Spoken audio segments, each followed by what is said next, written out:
Ça me rappelle Laurent Gbagbo en 2010, 100% candidat, 100% président. Absolument pas, parce que Laurent Gbagbo... C'est Gbagbo qui l'a dit, hein. Oui, je suis 100% candidat, 100% oui, quand Alassane Ouattara lui reprochait de prendre des décrets comment on appelle ça, de couvre-feu. Même Mitterrand...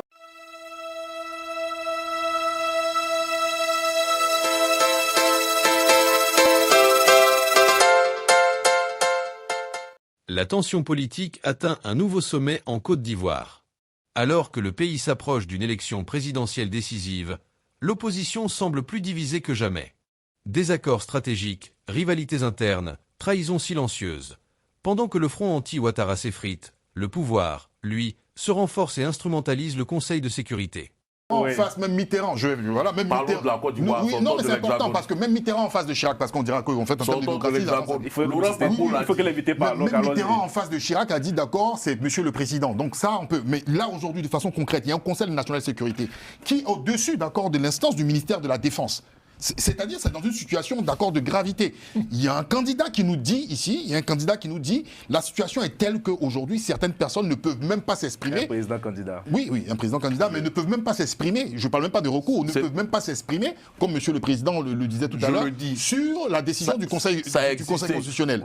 Alors, Alassane Ouattara n'inaugure pas ce fait. Laurent Gbagbo l'a fait en 2010. Laurent Gbagbo n'a pas présidé. Il n'a pas présidé le Conseil national de sécurité. Moi, je voudrais revenir un peu sur quelques éléments qui ont été dit. Vous aurez la parole après. Vous savez, c'est vrai que c'est... Si votre voisin vous embête pas. Je pense que c'est Rousseau qui l'a dit, qu'à une loi injuste, nul n'est tenté d'obéir. Mais ça, c'est la théorie. Moi, je suis profondément démocrate.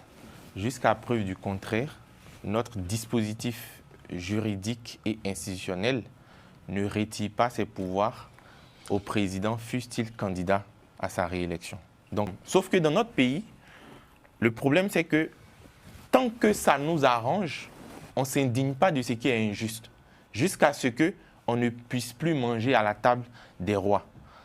La même constitution dont on parle aujourd'hui, elle a été votée en 2016, lors de l'idylle entre le PDCI et le RHDP, ou du moins le RDR. Il y a certaines dispositions de cette loi aujourd'hui que le PDCI particulièrement, parce que les autres partis d'opposition aussi, s'opposent, mais qui ont été votées de leur propre fait. L'autre chose, c'est un peu de revenir un peu sur ce que Jean-Paul et Robert ont dit. Hein. Norbert, pardon.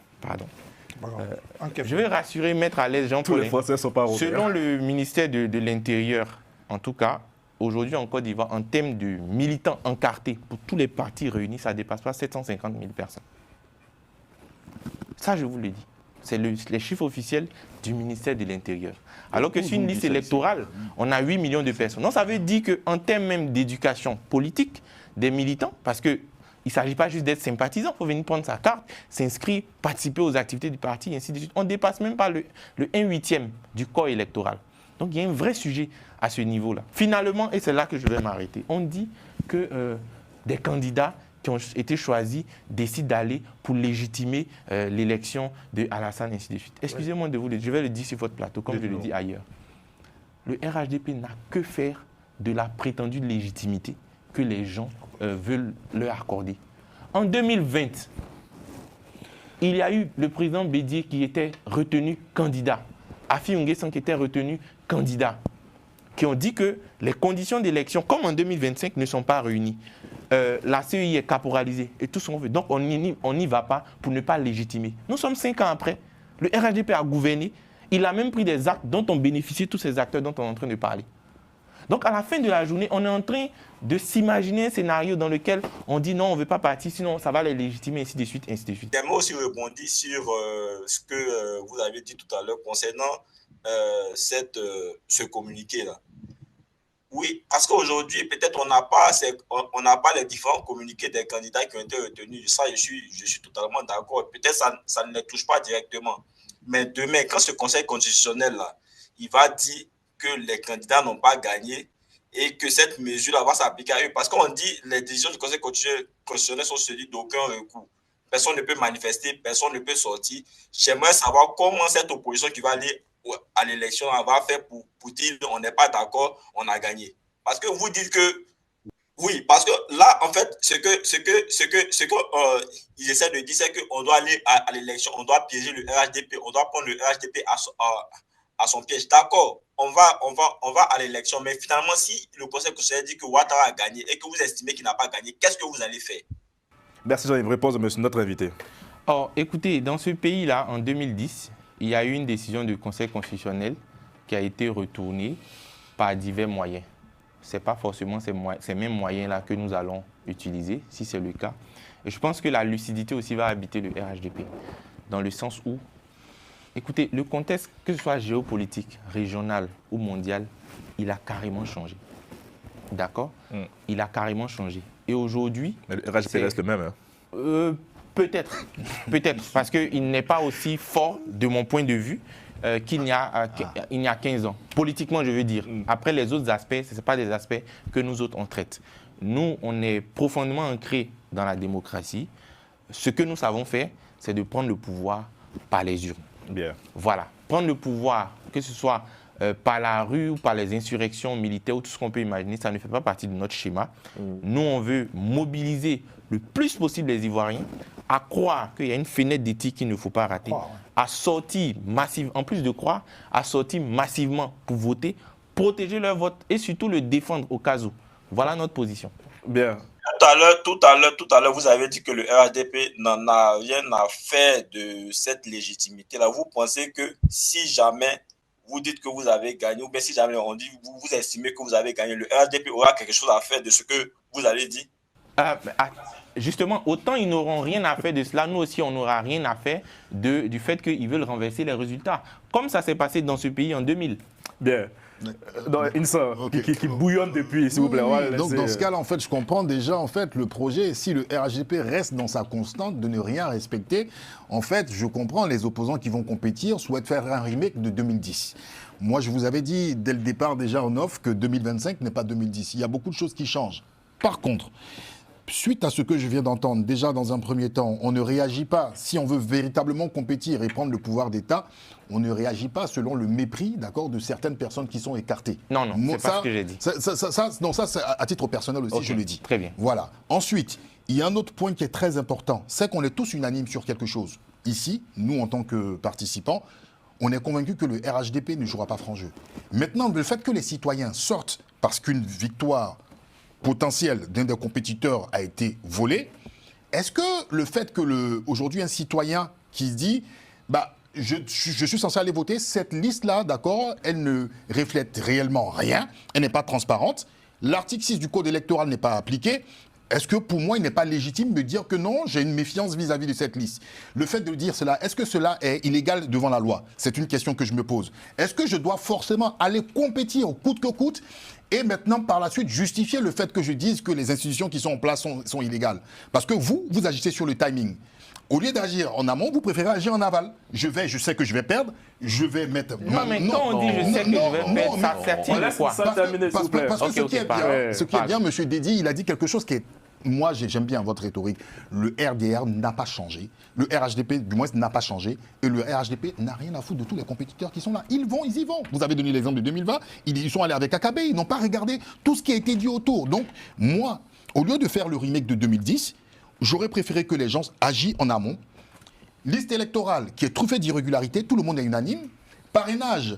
Bon, vous avez certainement la méthode, vous n'avez pas voulu rentrer techniquement, d'accord, dans les détails pour nous montrer comment les parrainages fonctionnent. Je peux le faire, si on me donne du temps. Oui, mais ce qu'on sait, pour l'instant, les parrainages, d'accord, même de M. Assalé, qui a eu le coaching de M. Charles Blégoudet, malheureusement, n'a pas pu être choisi. Donc, ça a certainement capoté quelque part. Le coaching je vais dire le soutien, c'est mieux en fait, voilà, le soutien, oui, le soutien. Mais ce qu'on peut dire, c'est que les parrainages même ne sont pas clairs, ne sont pas fiables, tout le monde a le droit de se poser des questions, jusqu'aujourd'hui, les gens se posent des questions, donc il n'y a rien de clair, il n'y a rien de défini. On part tous dans le billard, c'est qu'en fait, en termes de stratégie, on se dit, si on part en compétit, on nous vole notre victoire, on fera pareil qu'en 2010. Moi, je préfère d'abord qu'on limite la casse, qu'on soit cohérent sur quelque chose. Non, boycott pour vous. Pour moi, c'est clair. Vous voyez, si vous me permettez. Pour moi, c'est clair. Monsieur Nsa, c'est l'invité qui a la parole, vous avez dit président. Rapidement, si vous me permettez. De quoi est-ce que ça tient de dire on va à une élection en sachant pertinemment qu'on va perdre? Vous voyez, dans la question de la liste électorale, j'ai été l'un des premiers. Et ma position n'a pas changé là-dessus. Que cette liste électorale-là, c'est une liste à problème. C'est même à la suite d'un de mes propos où j'ai dit dans une élection, en reprenant une rhétorique de Staline, c'est pas les votes qui comptent, c'est ceux qui comptent les votes qui comptent. Et que l'autre shérif Osman du PDCA a repris en disant si on va aux élections, que Jésus est candidat et que Mahomet est son directeur de campagne, on va perdre. Il parle de l'article 6. Quand on indexe l'article 6 sur la liste électorale, il y a 6 millions de personnes à peu près qui ne respectent pas cet article 6-là. Mais cependant, ce qu'on oublie, c'est que dans ces 6 millions de personnes-là, il y a au moins 5 millions qui proviennent déjà de la liste de 2010. Parce qu'on avait pris sur nous d'y aller avec des outils, des audiences foraines. Il ne faudrait pas qu'on l'oublie. Oui, tout à fait. Donc, à quel moment ces 5 millions avec qui on est parti en 2010, aujourd'hui, en 2025, on trouve que ce sont des éléments à problème. Donc, je veux dire que si on reste sur les chiffres, j'ai le défaut d'être statisticien de formation, mais si on reste sur les chiffres, pour moi, entre 2010 jusqu'en 2023, les dernières élections locales, le RHDP, tout corps confondu, n'a jamais dépassé plus de 3 millions de votes qui l'ont été accordés. Donc il y a une réserve de voix à aller chercher. Il y a une réserve de voix à aller chercher. Non, j'ai rien dit. Allez-y, président. Non, moi, Stéphane le disait, ce mépris qu'on a vis-à-vis des candidats qui ont été retenus, c'est gênant. Ah bon? Oui, c'est gênant. Il y a un mépris qui existe selon vous? Oui, c'est comme si eux n'ont pas le droit d'être candidats. S'ils le sont, c'est parce que le pouvoir l'a voulu. On l'a vu après le 8 septembre. Pourtant, ils ont déposé les dossiers. Hein. C'est-à-dire Front commun, là. Thiam a déposé son dossier. Laurent Gbagbo a déposé son dossier. Oui, S'ils avaient été retenus là, ce n'était pas pour accompagner le quatrième pouvoir, le quatrième mandat. C'est gênant. Et puis, comme il disait, c'est méprisant. Moi, j'ai vu dans ce pays Tidjane Thiam qui est rentré. Qu'elle est rentrée pour faire politique. Il a levé la main, il dit « Je suis baoulé, ma maman est baoulée, ma grand-mère est baoulée ». Il a donc, pour être président du PRCI, il a fait jouer son sang. Baoulé. J'ai vu ce même Tidjane Thiam qui allait voir le président Alassane Ouattara pour lui tendre le devis des obsèques du président Henri Konan Bédié. Ce jour-là, Là, contre la présence, là. ce jour-là, oui, j'ai entendu une dithyrambe que le président Tidjane Thiam. Mais il n'est pas candidat, hein. Il n'est pas candidat. Hein. Laisse-moi finir. Oui. Un candidat là, au-delà de la proclamation, il avait ça depuis longtemps dans le ventre. Il a fait une dithyrambe à l'endroit de ce monsieur, du président de la République. Aujourd'hui, c'est un thème. Aujourd'hui, on connaît les thèmes dans lesquels il parle du président Ouattara. Vous voulez qu'on parle de Tidjane Thiam? Non. Quelqu'un, ça fait 6 mois. Le président, c'est pas le sujet. Non, c'est le sujet. Parce que c'est... Non, parlez de Don Melo. Justement, parce que c'est ce monsieur dont le parti est aujourd'hui en train de présenter Awa Don Melo comme un non-candidat. C'est ce monsieur dont les militants, dont les sympathisants, dont les turiféraires sont en train de dire que Don Melo, ce qui l'intéresse, c'est 2030. Quelqu'un se lève, il dit les candidats à une présidentielle, vous dites c'est 2030. Pourquoi vous faites ça? Non, monsieur le président, il y a Pourquoi vous faites des ça? candidatures pour prendre date, c'est pas nouveau Pourquoi? en politique. Mais il y a son représentant qui est là, qui est en train de vous dire. Ça relève de l'analyse politique aussi. Non, Chacun peut... ça relève du mépris et de la suffisance d'un certain nombre de personnes vis-à-vis de leurs camarades. Don Melo est très intéressé. Don Melo est en train de se donner les moyens. Don Melo est en train de mobiliser des hommes. Don Melo est en train de mobiliser de l'argent. Don Melo est en train de mobiliser des idées pour gagner cette élection. Bien. Et puis pour revenir sur ce fameux anti-quatrième mandat, je vais revenir encore sur ce fameux anti-quatrième mandat. Je vais encore revenir sur ce plateau-là pour le dire. Moi, j'ai vu en juillet, le 14 juillet 2021, Laurent Gbagbo a donné du monsieur le président Alassane Ouattara. C'était son troisième mandat. Politesse. Oh, c'est pas la politesse. Il reconnaît, c'est de la reconnaissance. D'accord, président, merci. J'ai vu dans cette même année-là, le président Bédié et le président Laurent Gbagbo aller faire le garde à vous devant monsieur Alassane Ouattara. Ce sont les civilités. Bien sûr. Garde à vous, des anciens présidents qu'il faut garde à vous. Ah, président, enfin... C'est pas civilité ça, ils ne sont pas des militaires. J'ai vu ces mêmes gens-là se retrouver à Yamoussoukro lors de la remise du prix Félix Houphouët-Boigny à Angela Merkel. ils ont donné du Monsieur le Président. Vous finissez de reconnaître un troisième mandat dans lequel Laurent Gbagbo a été gracié parce qu'il fallait la grâce présidentielle de président Laurent Gbagbo pour pouvoir bénéficier de ses rentes viagères. Okay. On a fini de faire tout ça et puis on dit troisième mandat là, on ne reconnaît pas. Non, soyons sérieux. Passons à autre chose. Okay. Et puis aujourd'hui, l'opposition ivoirienne a une fenêtre de tir. D'accord. Cette fenêtre de tir là, comment elle en use? Elle doit réfléchir sur toutes les stratégies possibles pour voir comment cette fenêtre de tir, c'est-à-dire l'élection du 25 octobre, là, elle puisse en bénéficier. Maintenant, tenir dans la rue entre le 11 octobre et le 25 quelque chose, Norbert nous dira. Mais moi, je vais revenir aussi. Attends, ça c'était Laurent Gbagbo. Oui, tout à fait. Mais je veux dire quoi? En fait, en 2000, M. Ouattara ne reconnaissait pas l'élection de M. Laurent Gbagbo. Il y a des éléments de preuve qui existent. Il disait en fait que, d'accord, M. Ouattara représentait... Il a dit que M. Laurent Gbagbo n'était pas élu parce que l'électorat, plus de 2 tiers de l'électorat en Côte d'Ivoire n'était pas représentatif lors de ces élections. On lui a posé la question, il a dit Laurent Gbagbo est un président de fait. Il a bénéficié aussi de plusieurs, d'accord, mesures de loi appliquées en Côte d'Ivoire. Donc, le fait de dire cela, ça ne veut pas dire que le troisième mandat de M. Ouattara n'est pas illégal. M. Dédi, il a dit quelque chose tout à l'heure. Les gens ont choisi des volets dans la Constitution qui les arrangeaient selon les partis politiques. Est-ce qu'en 2016, quand on a battu campagne, on avait dit que M. Ouattara pouvait remplir? Non, c'est prouvé, tout est documenté. Personne n'a dit que c'était légal. Permettez que je termine, c'est très important parce que là, vous aviez... Je vais chuter assez rapidement. Alors, moi, ce que je suis en train de dire, ce n'est même pas du mépris.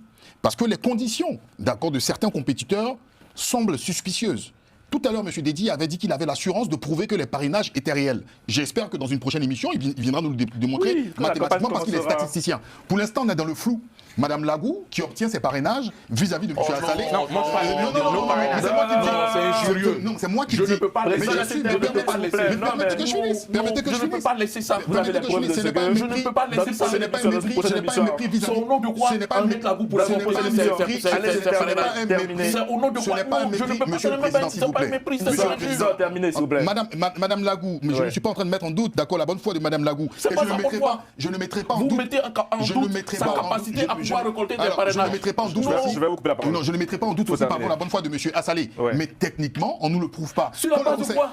Techniquement, on ne le prouve pas. Mais Monsieur le Président, vous n'êtes pas au Conseil constitutionnel. Donc, juste pour dire que je donne rendez-vous après le 25 octobre, d'accord, à tous ces compétiteurs qui viennent rejoindre ceux, d'accord, qui souhaitent manifester dans la rue. Parce que vous allez aller jusqu'au bout, mais vous rejoindrez les autres. Donc, en fin de compte, on mène dans le fond le même combat pour une Côte d'Ivoire plus juste. Voilà. C'est juste une question de timing. C'est pas pareil.